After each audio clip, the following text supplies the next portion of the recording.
Hey everybody, welcome to Go to Your Room and Make Stuff, the podcast about making art, any kind of art, all by ourselves in a room or a studio, maybe outside. No one is telling us when, where, or how, or any combination of those things. This is a podcast for solo artistic adventurers, those who are doing it and those who want to try it. Support, ideas, and just plain fun. Today, my guest is Mark Siano, who is all things Seattle producing. He is phenomenal. He's a powerhouse. And here's a little bit more about Mark before he and I dive into all the questions. About Mark Siano. Mark Siano is a Seattle-based performer, writer, and producer. His original works have been featured at the Triple Door, Act Theater, Seattle Public Theater, Cafe Nordo, Annex Theater, the Bathhouse Theater, Rebar, and the Rendezvous, to name a few. As a member of the comedy troupe The Habit, he's been entertaining tens of thousands of Seattleites and visitors over the years. Award-winning and notable productions include Seattle Vice, Bohemia, The Soft Rock Spectators, and Modern Love. Works generated by Mr. Siano usually take on multiple disciplines, including musical theater, aerial arts, cabaret, sketch comedy, opera, dance, immersive theater, vaudeville, and social satire. You should run to go see a Mark Siano production. And there's a couple coming up that launch like this weekend. So this is coming out on Wednesday, July 24th, 2024. So if you are listening to this this week, go see Mark's shows this weekend. And if you're listening to this months from now, go find Mark's shows online and go see his shows. And with that, Mark Siano. Mark, how are you? Thank you so much for coming on this podcast. Go to your room and make stuff. And you and I have known each other since we worked at Act Theater in the way back, which isn't that long ago. It's like 12, 13, 14. About 12, 13 years ago. Yeah. Yeah. And since then, I've been watching and seeing all the stuff you do. And I was really, really excited to have you on here because there's so much creativity. And so before we dive into the details of all this creative stuff, Okay. is there something you could tell us, a fun or unique fact that people would not know about you? Oh, well, I think people know this because I talk about it online a little bit, but like I'm a hockey player. I got a little hockey jersey on today. I was trying to be really professional looking this morning and it didn't work out, but I ended up putting on a jersey. But yeah, I grew up as a hockey player and I really wanted to be a professional and stuff like that. And about age 15, 16, I was like, oh, I'm getting nowhere near the pros. There's no chance of me making a living as a hockey player. So I stopped doing it and I switched to theater, which is a very normal, everyone switches from, hey, what's up, Katie? Everyone switches from hockey to theater. Yeah, it's super normal. Well, there can be violence in both. There can be dramatic moments in both. There's maybe blood in both. Do you still play hockey at all? Yeah. In fact, I have a game tonight. I play in a beer league now. That's what they call the old man leagues that we play in now.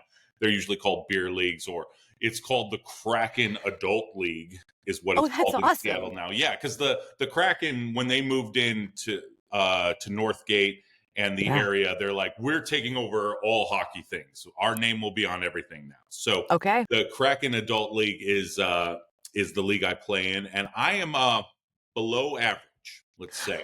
Yeah. Okay. I should ask what position you play, but I won't even know when you tell me. You play toward the front. I'm a forward. I play off the left side, and I try to score goals, and I try not to hurt myself. So I know you've been to Europe. Have you ever watched hurling in Ireland? Or do you know what hurling, H-U-R-L? I've seen hurling, yeah. So I experienced it in the hospital where I was laying in the ICU watching a guy next to me watching hurling. It's like they have sticks and they just beat each other. It's like hockey without the ice. There's a ball somewhere. It's kind of like lacrosse, but there's no basket. And mostly it just seemed like they were beating on each other and there was lots of blood. Have you experienced hurling? I haven't played hurling. I have not watched a full game. I've seen clips of it on, YouTube and TikTok and Instagram and stuff like that. So I'm aware of how the sport is played.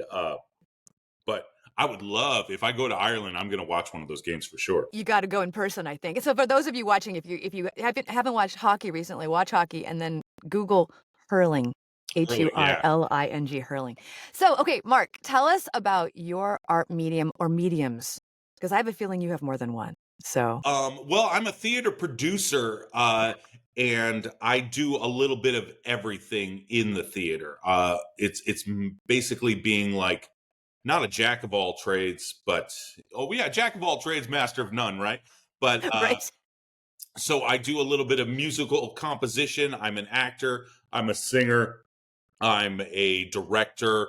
Uh, baby bit of choreography and staging, and I'm also a publicist. I have some background in PR, public relations, and stuff like that, and promotion, design. You just got to do a lot of different things if you want to survive in theater. So I've taught myself just about everything under the sun. And because being the producer, being the one that's putting all together, you're also the one that hires everybody, and you're also the Yes. one that pays everybody. So Yep. the more talents you have individually, the more you can take care of on your own. The less you get to sleep and do your laundry, and but the less people you have to pay too. So that comes in Right. handy. Yeah. So tell us a little bit about some of the projects that you've worked on, and also like when did you start? Like how long have you been producing theater?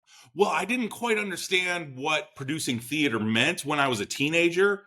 Right. Um, like in high school, my teacher would hand me a script and be like, "You should put on this play. Why don't you direct it, Mark? And why don't you pull all two people?" And I was like, "Okay, that sounds great." And then I started doing that in high school, and then in college, I went to an acting program at the University of Illinois, and about halfway through the first semester, they were like, "You're not really an actor. You're a producer." And I was like, "What's a producer?" They're like, "You're the guy in charge. You're the one that gets everyone together. You're the cult of personality that makes the thing happen." And I didn't really realize what that was when I was 19 years old, but they were like, No. "You don't really belong in an acting program because you want to do 12 different things." And you also want to pick the show. You want to, make all the different stuff happen. So I left the University of Illinois and then switched to University of Washington, where Okay. they definitely had a little bit more room for those who wanted to put on their own shows, etc.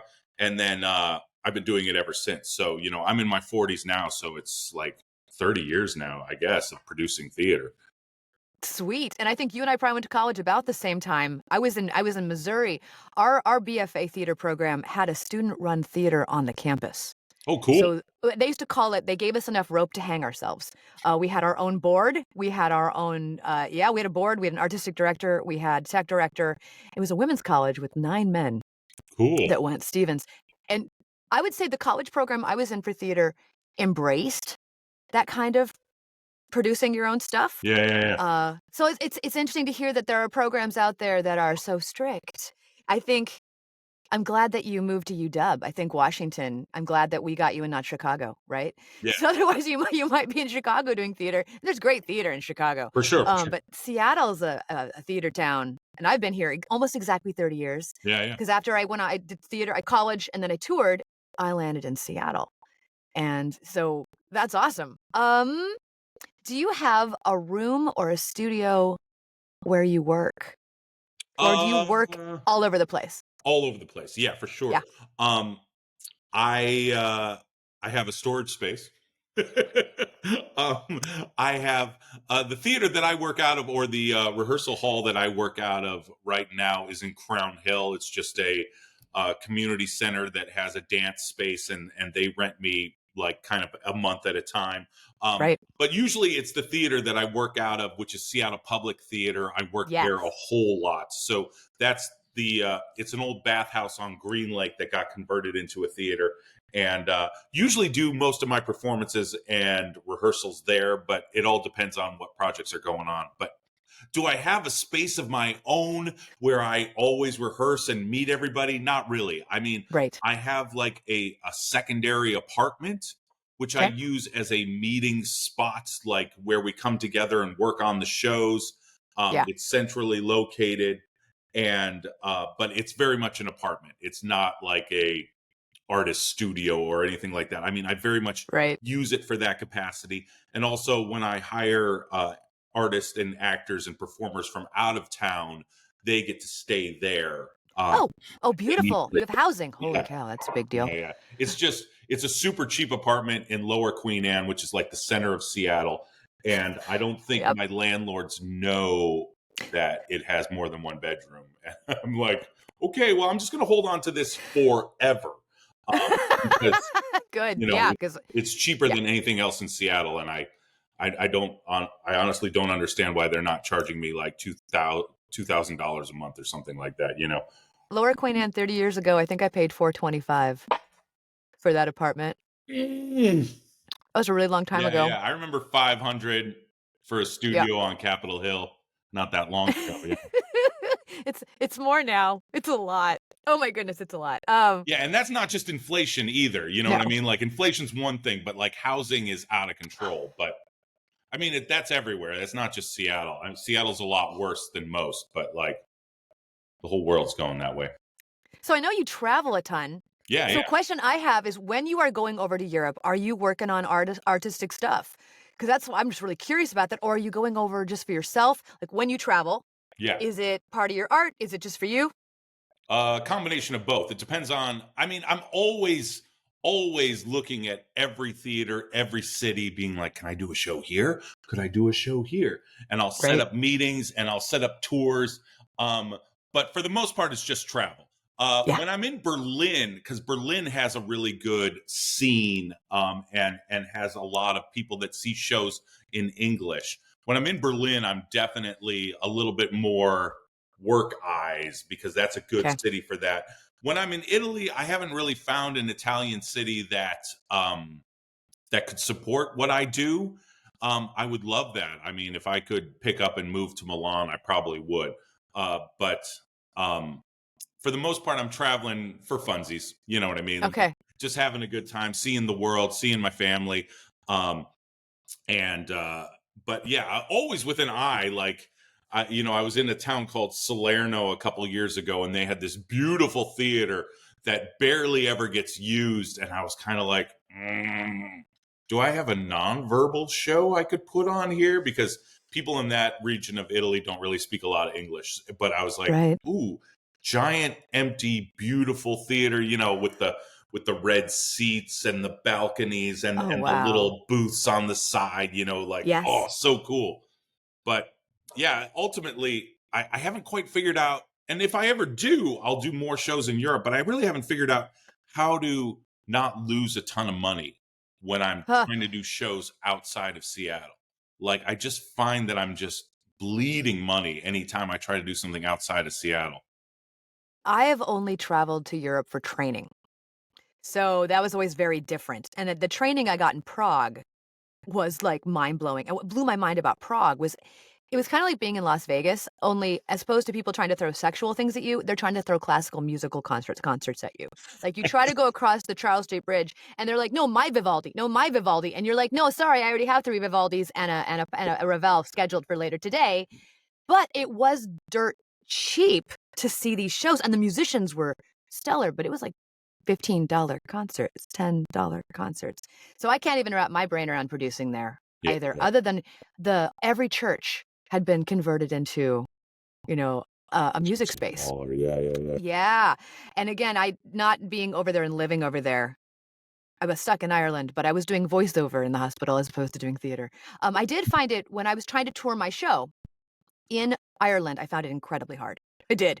It was no one had the right space at the right time, or it was hard to get them to get back to me. We ended up playing pubs, which is a very, very odd place to do a show. Sure. But it was challenging. The only place was easy was Edinburgh Fringe Fest because it's set up for that. It's set up, yeah. And you're there with 3,000 other productions, and everyone's, you get your venue, and everyone kind of knows what they're doing, and it's a madhouse, but they're used to theater. Yeah. Of all kinds. Yeah. So.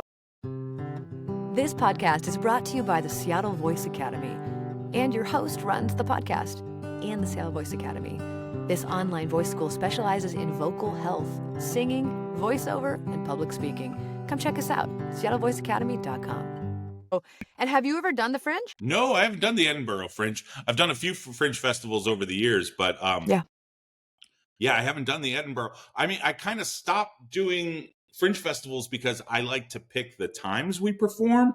Yeah, we don't have a lot of pick the times, and then all of a sudden you're like, okay, 10:30 on a.m. on Sunday or 10:30 Yeah. p.m. on Sunday.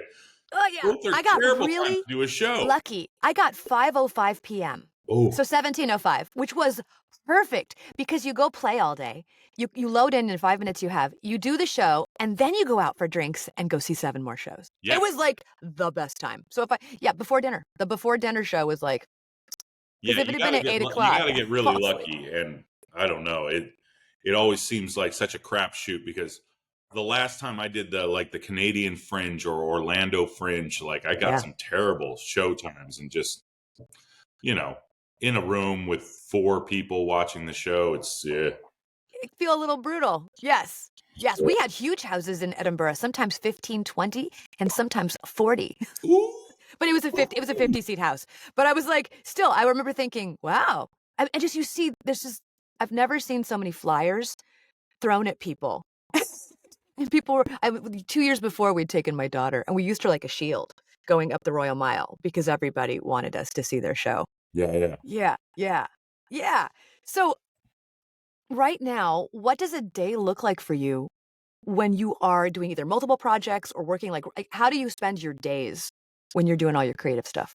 Oh, well, it depends on how close I am to a show and what I'm Right. working on. It's I'm kind of feast or famine, hills or valleys. It's so when I get close to a show, I'm working close to like 80 to 100 hours a week, just Yeah. nonstop getting stuff ready. It's a lot of PR and a lot of design and publicity and it's a lot of correspondence and making Mhm. sure that everybody's on the same page. Also, when you're a producer, it's a lot of schlepping. So a lot of Yes. like taking one thing from another. And if I'm in the show, if I'm performing, then I'm spending a lot of time learning my lines, learning the music, learning my blocking. And if I'm directing, I'm preparing for the next day of directing, like getting everyone's blocking ready, just making sure that I look professional and look like I know what I'm doing in front of a big group of people. But for a big chunk of the year, I'm doing a whole lot of nothing, to be honest. I mean, I'm just trying to prepare and get ready. Like right now, we're 2 months away from my next show. So Mhm. I'm busy every single day now. But about a month ago, I would maybe 2 out of 5 days a week, I would work on the show. You know what I Okay. mean? Like a little here and there. But like I said, when you get really close to it, I'm nonstop. It's like I wake up at 8 in the morning and I am in the car by 8:30, running around, doing things, having meetings, meeting people, like stopping at a cafe to make sure I get that thing out. And, it turns into Deadlines. it turns into a madhouse. But yeah, if that answers your question. So It does. That's really it's a helpful. feast Yeah. or famine kind of thing, like where I'm either crazy busy or I have nothing to do. Which is why I like to travel a lot, is because when Yeah. I've got a few months before I have to really like bear down on the next show, it's a good time to go and check out someplace else in the world. And there's balance in that too. There's balance in that feast or famine where you're working super, super hard to deadline. I think it's good you're not doing it year round and like never taking a break or doing show after show after show after show, which is when I hear about people having injuries. And, that's if there's no break, if there's no time to let it, come down again for the next creative ideas. Yeah. How long are your runs typically? It depends on what theater I'm at. Um, the Seattle Public Theater shows usually run 4 to 5 weeks. Okay. And that's more of a like traditional theatrical, Yeah. like they put on plays and that we call that traditional. I realize in other cities it's not really like that. Like Seattle just kind of got Yeah. We all uh, assume it's 4 to 5 4 weeks. to You're 5 right. weeks, right? Yeah. Yeah. And there's only probably like a dozen other cities in Seattle that do it that way. But that's What's kind the typical other city run? of maybe a weekend, maybe a couple days, That's or so much maybe they just work. or maybe they run it like until it closes, like they run it for months. Okay. So, yeah, I mean, like when you get to about 2-3 weeks, then it's all worth it. Like the amount of money and time Right. you put into it, the amount you paid people, like you're making enough money back that all the time you put into it is actually kind of compensated. So, Tickets, and this is interesting. When you do your theater, for like earned and this is earned and contributed income, this is development terms. How much of it do you get back in ticket sales, and how much do you go out and look for? Do you know that percentage? This is only interesting probably you're to going to me. hate this I'm like as a fascinated. former Devo person. I hope you're 100% We do it contributed. all from ticket sales. Good. I was hoping that was the right answer. I believe now. The But longer I do this, that being said, I'm about to change my style because I have to. I have no choice in the matter. But to answer your earlier question for just a second, so Seattle Public Theater, 4 weeks, triple door, usually 2 weeks. Okay. Probably like 11 to 14 shows over the course of 2 weekends, Right. And then I also try to do immersive shows, but they're really hard to book a good place for. It's really hard to make that money back because immersive takes so much effort and so many people, so much effort, and also you have to rent an even bigger space and have multiple rooms. Like immersive is really, really difficult. So sometimes if you can do immersive as a party, like just a one night type of thing, you can do it that way, or you can hopefully find a theater that'll let you run something for a little bit. But in general, immersive is really difficult. So flipping back to your other question, like how much is earned? So far, my model has been all ticket sales. That's running a business. That's how businesses are run. Yeah, I love that. Yeah, and and the truth be told, I don't pay as well as a lot of the big equity houses and institutions, because they are getting half, if not more, from donations, 60% right? at least. Yeah, and I'd love to do it that way, but you really do have to have like an institutional structure, and I'm pretty much just a guy that does theater. I have a big network now, and I have a lot of people that work for me. But when it's the middle of March and there's no shows, nobody works for me. You know what I mean? Right. I have no staff, so I just staff up to build a show, and then everything goes away. Which is kind of how Seattle theater works. So in order to be able to like pay people at that higher level that the equity theaters and stuff do, I would have to create a bigger nonprofit structure. I'd have to hire a Devo person. I would have to hire, fundraisers and put on all kinds of different events and have a bigger structure and have an accountant and all these things that I really can't afford or have time for as just a single individual. I'd like to structure up and be able to do that and like pay people really fucking well.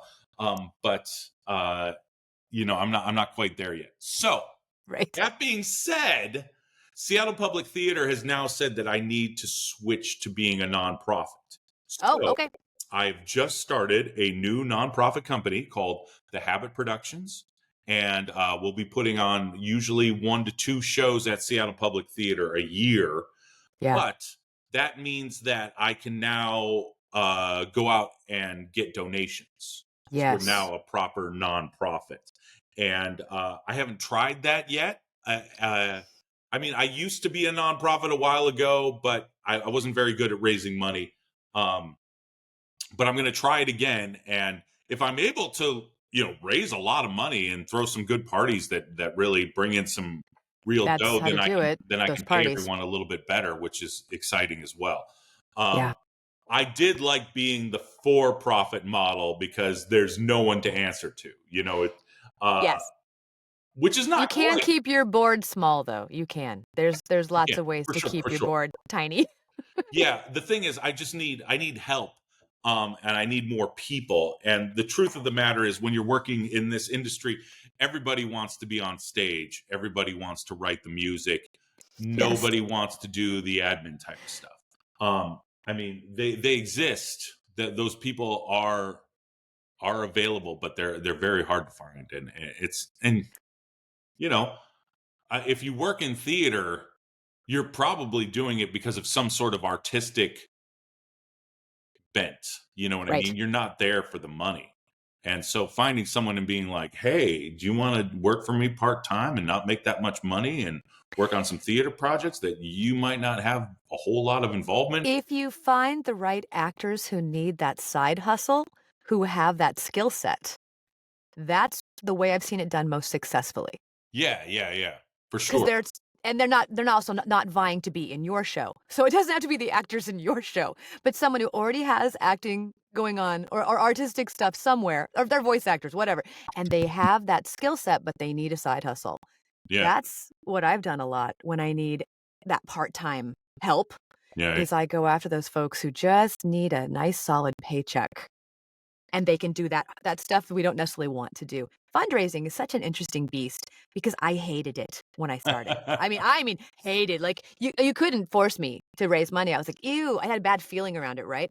And I think it took until I was for sure working for an environmental nonprofit where people were just throwing money at us. And I sat there and looked at why. And it was because of the way it made them feel about the environment. And then I went to San Francisco and did a whole week training with the Foundation Center. They've changed their name now. But that training was all about how you make people feel. And you're basically selling happiness and you're selling being part of something. And I was like, oh, everything just went shift. Oh, raising money is really easy. And it was because it's more of a science than an art. 1 + 2 = 3 in fundraising. And that was a big mental shift. We won't talk about fundraising for the rest of the half hour. But at any rate, you could. the Foundation Center, things like that are places where if you change your thinking about it, you go, oh, because for Broken Wide Open, the show I took to Europe, I took a bunch of Seattle musicians with me, and we're all old. So we wanted really nice places to stay, like castles. So I had to fundraise because I was like, we're going to stay somewhere really nice. And we made our goals. Yeah. And that was with me producing. Producing, it's like, well, there's so much going on. It's crazy. And we mostly did it through events and grants and getting people involved and feeling like they were part of the process, which is so cool. I have a question. Do you have any mentors or people that led you to where you are today, or anyone you look at as a mentor? Oh boy. I don't really. And some people say no. That's actually a common answer is no. Yeah, I gotta say no. It's okay. And that's why I asked the question, because I don't think everyone has to have one, right? Well, I mean, I inhabit a very specific space that I don't think many other people do, and I had growing up in Seattle, like I had actors and directors that I looked up to. Mm-hmm. I think Arnie Zasloff and the early days of Bathhouse Theater. The Bathhouse Theater. That's when I was there. I was at the Bathhouse when Arnie was there. Yeah, so that had a huge influence on me. I remember when I was a teenager, I was like, Mom, I want to do shows here. I want to put on, I really wanted to do a musical version of Pink Floyd's The Wall. Oh my gosh. Okay, I have to stop you real quick. Someone I interviewed 2 weeks ago, one of my mentors, used to teach music using The Wall to seventh graders for years. Anyway, please continue. I just had to add that in there. So, I mean, that would be one. I mean, some of the people that I kind of like grew up with, like a John Oswald, yes, definitely was like a big influence. I don't know, a mentor for me. There was Shenga Parker. Oh yeah, I remember Shenga. Worked at the University of Washington. I would definitely. Yeah. He gave me some great advice. Like, I didn't get into an acting class, and I was like, "What am I even doing with my life?" And he's like, "Don't you dare stop!" Yes. So that kind of Edward Payson Call. Yep. Who, may he rest in peace. He was a big influence on me growing up. I don't really do Shakespeare anymore, but I learned quite a bit from him. But as far as just like a mentor, someone who took me under their wing, I never really had anything quite like that. Yeah, that'd be cool though. Producers pretty much are given a hammer and a bottle of aspirin and said, "Go make stuff." I wish there was a world where producers could learn from each other, and I know that's a cool idea. Part of being a big time producer is just having a lot of money, which I don't think that helps. I don't think I'll ever have, you know what I mean? Like, sure, I'm middle class, but I don't have enough money to like There was a make a Broadway time, show happen or a something. long time ago, there was a theater meetup group of all places in Renton, which is not a bad thing. I shouldn't say it that way. But there were 4 of us that used to get together. We all managed the theaters in Renton, and we got together once a month to just survive. And it was incredibly healthy to, to find those. But yeah, producer coalitions. If they exist in Seattle, I'm curious about them. It makes me Yeah. want to go look for them because every once in a while I'll find other people who've done solo shows, and we meet up and talk. Yeah. And again, that group back, this is 20 years ago, I'm going back. We were all either producing long shows in theater, like long runs, or bringing shows in as rentals, which is mostly what I was doing, rental house. So, yeah, finding other people just to commiserate with. It's like, that happened to you? Well, this happened to Yeah. me. I mean, definitely. I love hanging out with other producers. Just so we have someone to bitch to. It's It's like, that. It really is the bitching factor, too. It doesn't need to even be like, oh, I could help you with that. No, it's just like, get a load of this story. Because as a producer, at least in my experience, some of it's just surviving some really crazy stuff, and some of it's very last minute, and a lot of it's incredibly unexpected. I mean, a lot It's of it is character just building. like not flying off the handle. When someone sends you I can't be there for tech, you're like, Allow me to count down for 10 seconds. Meditate. I That's will what the answer hammer's your for. email tomorrow. You know what I That's mean? right. Oh, you walk away. You walk away and go, Yeah. And Hmm. someone's like, "Oh, those curtains you needed no longer available." And I'm like, "Okay, well, tomorrow we start tech, so great." Yeah, we're gonna be taking down the curtains in our house. We can do that. I can replace those curtains. Those will look great. Yeah, it's just keeping a level head. But yeah, I wish I could like study how to be a Broadway producer. Like, Well, for everyone listening, you can totally like email me if you have ideas on this, and I will get a hold of Mark okay, or contact Mark directly because I think that's fascinating. So here's a question: Has anyone? I think you mentioned it earlier. Other than Shenga Parker, or is it Shenga? And I remember Shenga quite well. Did anyone ever say exactly the right thing to you to get you where you are today? mm. Let me see. I mean, Shenga, when he was like, don't give up, and really was like, you That. know, because I was beside myself, and I was like, I'm in the wrong profession. I'm not doing the right thing. Um, Definitely him. Someone say the exact right thing to me. Oh man, I wish I had prepared for this one. Um, Ian Bell is another Seattle like Yes, he is. theater kind of guy, and he definitely he's the one that kind of called me out of retirement after I was like, I don't know if I want to do this anymore. And he's like, Okay. Mark, can you put on a show in 3 weeks? And I'm like, yeah, I can put on a show in 3 weeks. And I was right back in it again. After I had kind of given up. But he didn't really like say anything. Hmm. Brett But he threw Fetzer. you back in. He threw you back in with the right deadline. Yeah. Brett Fetzer, who's another like Seattle theater guy who's been around for a long time. When I was a teenager, I went and did a cabaret at Annex Theater, and he's like, I did an act, and I did a sketch comedy thing, and I sang a song, and did a couple different things at this cabaret. And he's like, "Oh yeah, you remind me of like a young Dean Martin." And I was like, "Thanks." That's the right I thing. did not know who Dean Martin was. I was like, and I went home and I was like, Mom, who's Dean Martin? Yes, you couldn't Google it. There was no Google yet. I there know. was no Google. And I asked my Yeah. mom, and she's like, were you drunk? And I was like, no. Oh, that's funny. But I started studying his career and how he combined music with comedy, with personality, with all these different things. And so that definitely set me on a certain path. Because I really liked the variety show style, and I liked Yeah. meshing together a bunch of different genres like music and sketch comedy and story and romance, like all of those together I think are really exciting. So I think being named, having Dean Martin name dropped on me early in my career definitely like set me That's in a awesome. certain direction. um And props to another guy named Kurt Beatty. Kurt Beatty, I mean, you know Kurt Beatty, of course. He was the artistic director of I Act do Kurt well. Theater. Act, yeah. He was the one that dropped Seattle Vice on my desk Okay. and was like, "You and your comedy friends would have some fun with this." And I was like, "Seattle Vice, huh?" He's like, "Yeah, it's the dumbest criminals that ever lived. You should make a show about it." And sure enough, that show is definitely what propelled my career from being like, "Yeah, I'm doing a little here and there," to being like, "Okay, we're making tens of thousands, if not close to 100,000 a show now." And the Seattle Vice definitely like propelled me to another.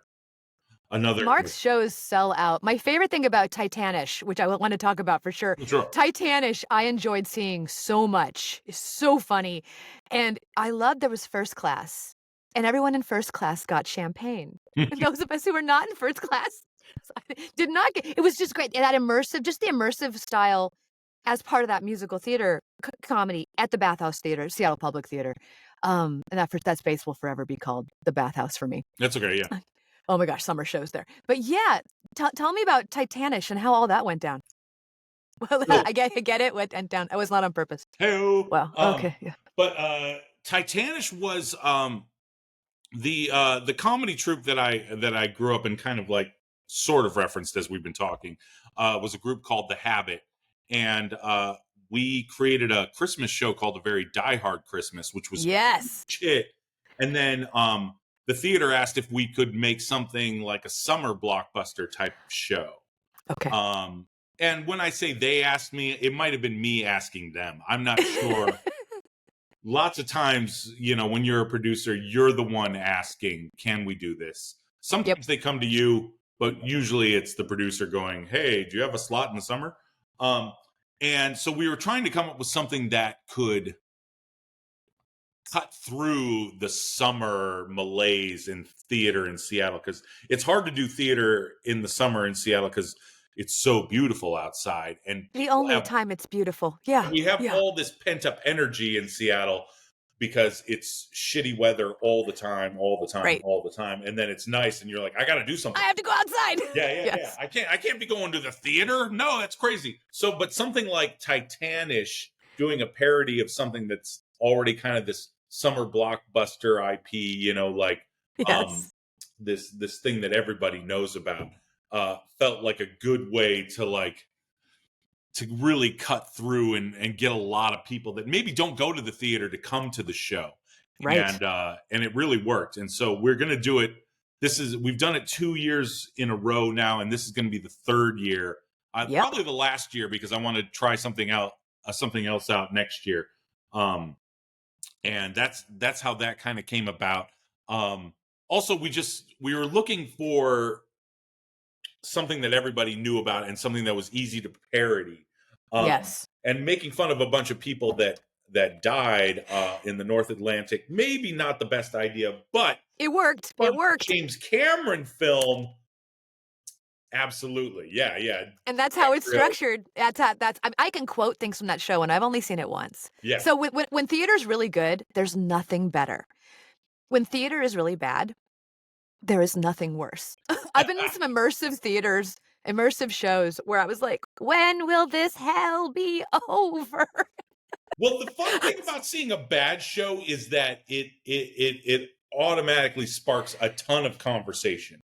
And does it ever? A lot of energy. Like every time I go to a bad show, I'm like, I have the best drinks afterwards, or the most fun dessert, or where you're like, or you start texting your friends being like, "Oh my God. This is something else." Mm-hmm. I was in the dark for 5 minutes while they moved the chair back and forth. Mm-hmm. And they couldn't figure out when the next scene started. And that kind of thing, I don't usually text my friends after I see a good show. After I see a bad show, I'm like, holy shit. That's funny. How do you handle critiques, opinions, social media, all that stuff? I don't. I'm terrible at all of it.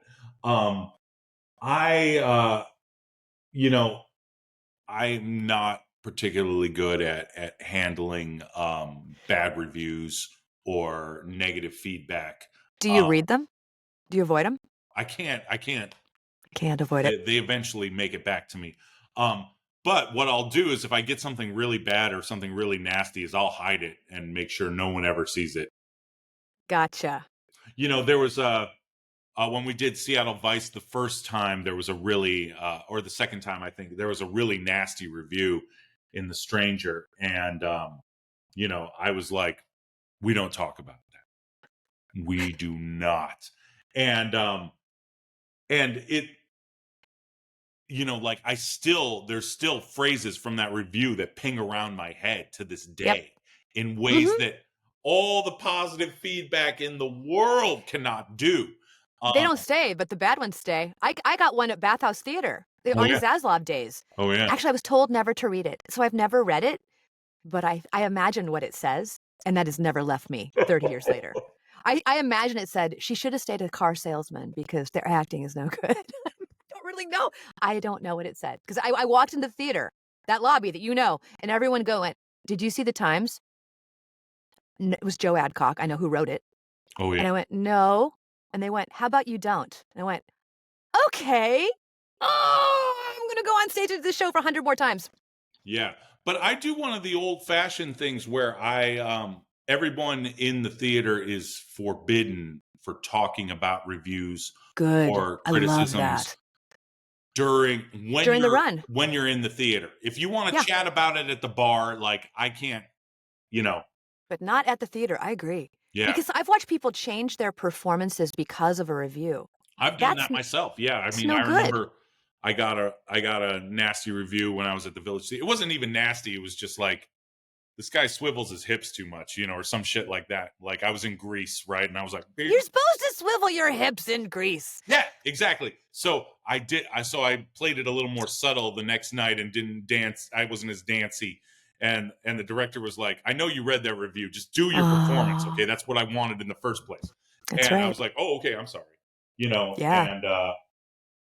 And once with Cafe Nordo, I got a nasty review and I tried something new out the next night. And my scene partner was like, what the fuck are you doing? Yeah, that's what happened to me because someone changed his performance. And I remember going, this is not the same scene we did last night. No.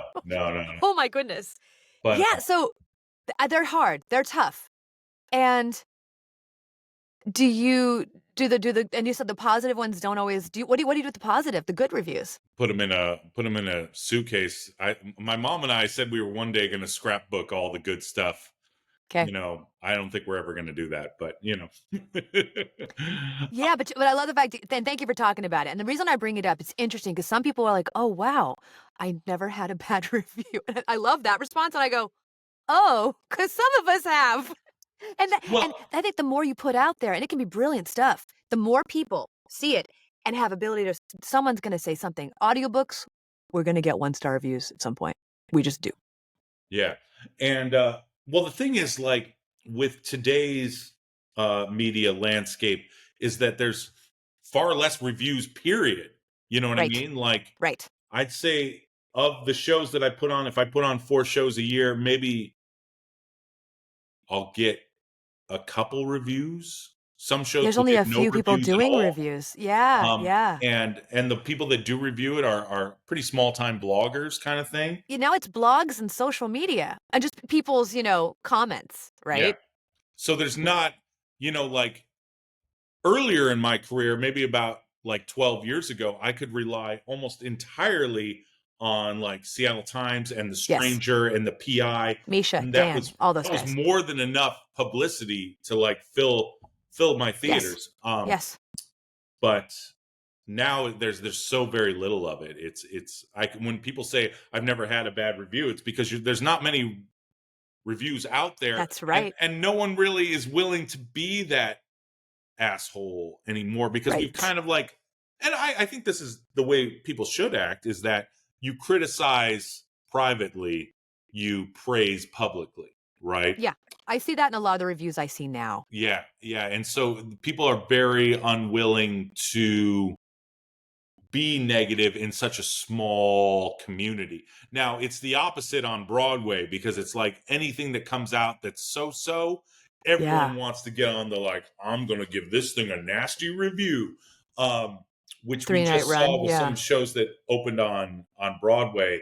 Yeah. Like Lempinka was something Okay. I was really excited about. It just closed. I didn't even get to see it. Ooh. How And did Like Water for Elephants do? I haven't looked that one up. I've got friends in that. yeah, and Do we know how it did? I need to look it up and see how it's doing. But yeah, but you can when when something on Broadway, like when people are like, "Oh, well, there's these people are professional and they're putting on a Broadway show, so we can actually light the bitching lamp. Like it's time to talk shit." They'll go for it in a big way, and okay. that also has negative repercussions. That show It's brutal. closed in Brutal. Can months. close shows as fast. Yeah. Yeah. Oh. Oh. So on a discouraging day, how do you turn it around? Wait for the next one. Okay. Honestly, yeah. I mean, I very my personality for whatever reason is I don't know if it's diagnosed as bipolar or whatever, but like I'll wake up one day and just be like, I don't have it today. You know what I mean? Like today I am just a shitty person. I can barely get out of bed. Hmm. I don't want to talk to anyone. I'm gonna overeat. I'm gonna be like "Meh, meh, meh, meh." Yep. I get nothing done. And then I wake up on Thursday and I'm like, boom, on the computer, taking care of business, going running errands, taking, Yep. like, so I don't usually, I mean, that's just the way I've been dealing with it recently. I mean, I Yeah. should probably see a therapist, but, but truth be told, like, it's just, um, you just get through the bad days and wait for the next one because usually I wake up the next morning with a whole different energy. I agree. It I have really days that goes, nothing happens. Yeah. yeah, it really goes like I'm either 100% on or completely worthless. It's just how my brain works, I guess. And I think that's common in the arts. You're not the only person who said that. For sure, I am that way. And some of the therapists are lovely, and they, it's. And I have had some therapy and things like that. But yeah, I have days where I'm in the zone, and this is why I asked this question. And days where I wake up and I go, nope, not today. Yeah. Nope, I'm gonna go hiking. Literally, I'm like, yeah, no, there's nothing good unless if I have a directed session. If I have something where there's a deadline and I have to do whatever's going to happen, or an audiobook, I have to work on it no matter what, because that audiobooks take so long to record. Yeah. Yeah. I'll show up for that, but then I still don't show up for anything new. New ideas? The answer is nope. I'm gonna wait until later. So Yeah. thank you for answering that. What advice would you have for young artists or adults who want to get into the arts? In the arts, like I know it's a big general question. across Could the be board, or we want to talk more maybe. producing your own show. Let's get specific. Okay. So here's a great example of the advice I give to other people and me not taking it myself. I think the mistake a lot of young producers make is that they feel they have to start a new theater company and they have to give it this name. They're like, "Oh, okay, well, we are Red Curtain Productions." Well, there is a Red Curtain Production. So there's like Blue Stage, all right? So There we you go. are Blue Stage, and Yeah. they'll put all this effort into like building up Blue Stage as this new company. They do works usually by women and marginalized communities, and they talk all about how they put it on the show, and then That they energy's usually in a like weird place. 9 times out of 10 that company gets abandoned within 5 years, you know. Yep.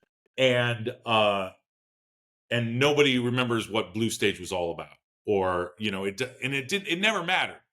um the emphasis should be on the artist creating it. Like Mm, use your own yes. name. Yes. Use like there was some artist in Seattle who would use, they just like, this is one of my shows, I'm Amy. Like Amy Escobar, for example, was Mhm. someone who in Yes. Seattle would just put on a show and it'd be an Amy Escobar show. And we'd be like, oh yeah, she's great, which is a lot easier than being like, this is Blue Stage's new something, something, something with directed by. Now, I say this, and I'm also the head of the Habit Comedy, Mark Siano Productions, That's uh, your name. the You followed it Habit there. Productions. I work at Seattle Public Theater. Like I have way too many names and titles for my shows and stuff like that. But I found that the more I just use my actual name, the more people start figuring out what this artist is about and what they bring to the table. And then I don't have this albatross of an old theater company holding, like, I used to be called Nomadic Productions. That was my company name. I thought that was really clever. You know, I did like, let's have a meeting about Nomadic Productions. And it doesn't really it's a lot of energy that's not necessarily going anywhere. Yeah. So the two things that I think that you should really focus on if you're trying to put stuff out into the world is, what is the show, the title of the show, and what it's about. Like, that's more important than even who's putting it on, you know? And then the artist who's creating it. So I definitely would tell people, like, you don't need to actually have a fun, cool, theatrical name for your endeavors. You can. This is good for everybody, especially voice artists who ask me this. Yeah, use your name. Yeah, it's like painters don't be like, this is part of, you know, like Starlight Painting Company. Starlight Painting Company has 3 new paintings out this year, and it's like, just call yourself Steve, man. Steve's great. Steve's a great painter. Yeah. So I love that. Thank you. You know, you don't always need to come up with an institution or a name if it's not required. I think to a certain degree, it gives people a little bit of a shell, a little bit of like a separation. Hide behind it's it. Like they don't feel like they're promoting themselves too much, which can get old and people get tired of. I understand, but like, you're not really getting anything. Like, nobody remembers the Collector Theater or the and most people say Arnie Zaslov. They don't say the Bathhouse Theater. Yeah, that's a really good example. Well, and the Bathhouse Theater is also had its thing. It had its thing. Oh yeah, but Arnie's name comes up too, though. Yes, that's a bit of a different. Yeah, it is. It is a different beast. No, I think it totally is. But I think having that connection to the artist and not being afraid of your own name and not being afraid to publicize yourself, there's something to learn how to do for anyone listening. It's really, really important. Mark, is there anything we didn't talk about that you want to bring up? Oh yeah, let's just pipe my shows real quick. Yes, please. So for those of you watching on video, I'm holding up a poster. This is the new show, Twin Peep Show. We're doing a parody of Twin Peaks, and which was one of my favorite things growing up. And it's very like Northwest themed and kind of weird and classy and cool and creepy all at once. So that's happening at the Triple Door in July. So July 27th through August 4th. That's my next show. Right after that is going to be Titanic at Seattle Public Theater. Don't call it the Bathhouse. No, you can call it the Bathhouse. Seattle Public Theater. Okay. Yeah, the Bathhouse Theater on Green Lake, Seattle Public Theater. That's going to happen at the end of August into September. And I'm not even stealing your accordion player this year and taking him to Edinburgh. No, someone else is stealing him for something else, man. Oh man, Rob's great. I know. Try keeping. Yeah. Yes. Rob Whitmer's is his own podcast. We could do. He was number one. He was number one. He came on first. Bless him. I love that man. Well, yeah. He's one of those people that like makes Seattle theater happen. Yes. If you don't know about Rob Whitmer, go back and listen to episode 1. And Mark, I will put all those links. So anyone listening, all the links for those shows are going to be on the YouTube, on the website, on all the places you can find links. Thanks, much appreciated. No, I think that's about it. I mean, we could talk for days about I know, right? Show stuff, but I think that'll do. Mark, thank you. All right, thank you. Me. Bye. You have a good one. Hey, everybody. Thanks for listening to Go to Your Room and Make Stuff, the podcast for artists of any kind who want to make art by themselves. Be sure to subscribe to our podcast in all the places where you find podcasts. Find us on social media. And if you ever have any artists you would like to see featured, please let us know. Now, go to your room and make stuff.